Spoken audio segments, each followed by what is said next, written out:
Good morning, good afternoon, good evening. We're going to talk about the 5 keys of physical fitness. So that means I'm going to tell you all 5 and we're going to talk about the first one today.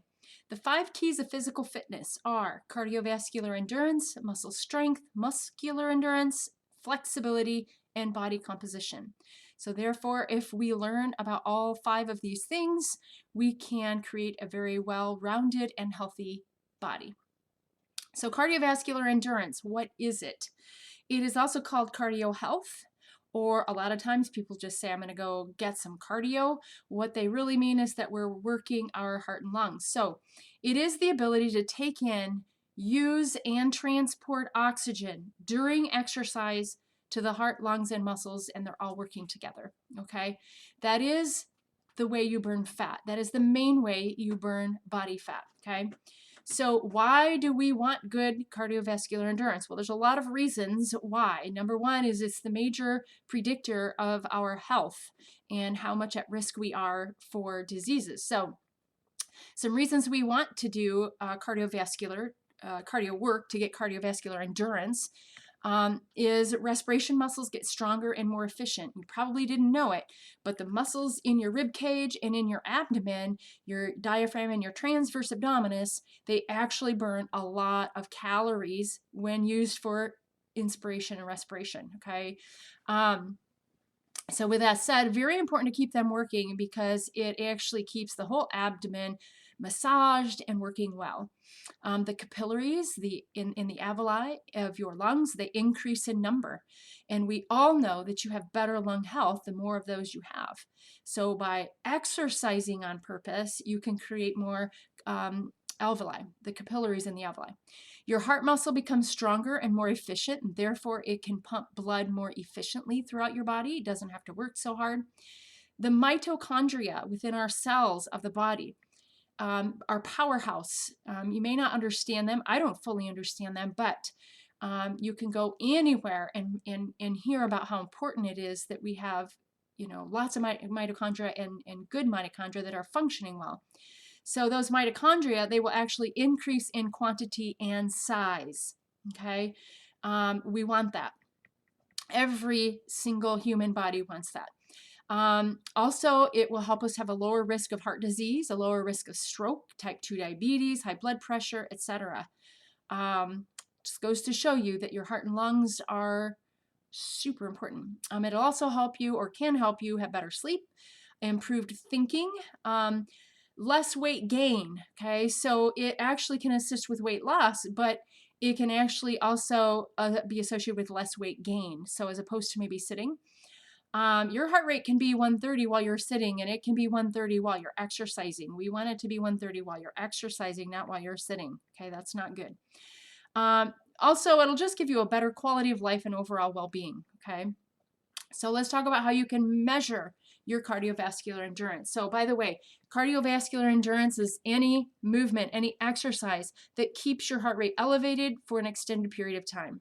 Okay, so that's why I want to point out, just because you're nervous about something or under chronic stress, that's not the kind of cardiovascular endurance we want. That's not as healthy for your body at all. But anyway, so what I want to point out here is if you do have health issues that maybe I don't know about, you want to talk to your doctor first before you start working on cardiovascular endurance, because he can actually help test you or ask you all the right questions to know if you should be tested, okay? So if you want to perform your own test just to get an idea of your current cardiovascular endurance, you can do some of the following. It is a good benchmark. So the first thing you want to do is determine your resting heart rate. That is, what is your heart rate when you've been sitting for at least 10 minutes and not moving or not getting excited about anything?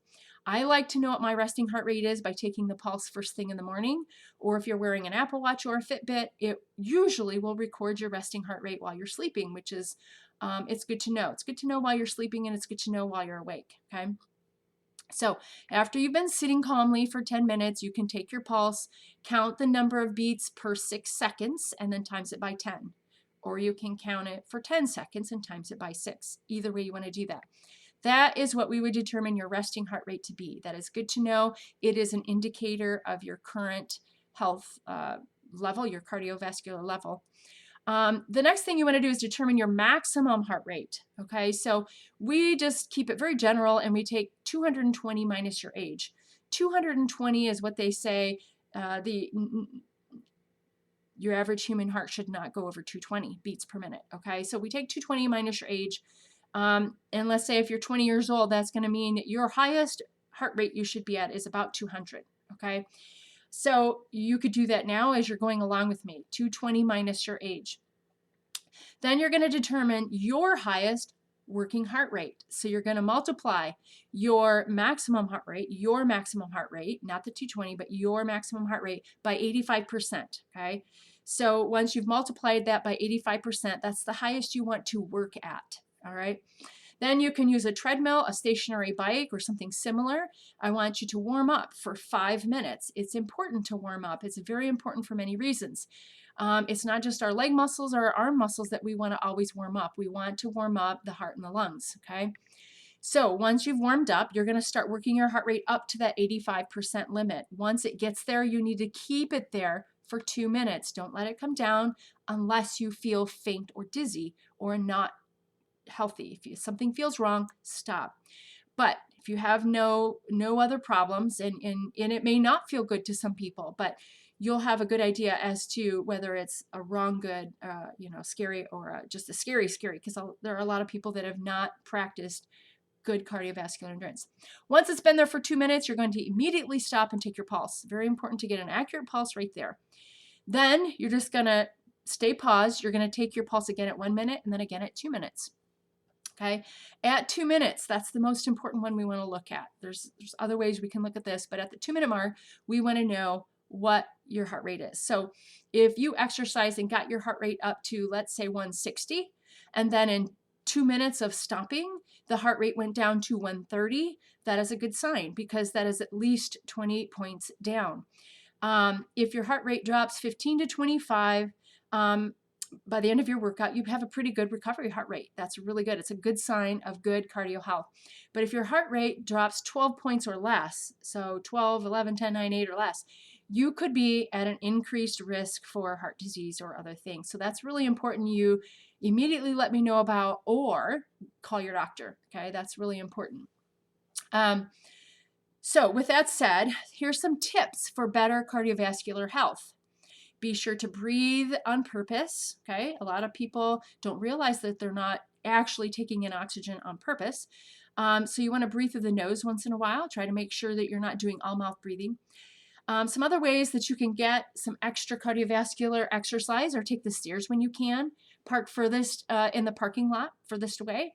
Find a workout buddy to walk with or do in-home cardio with.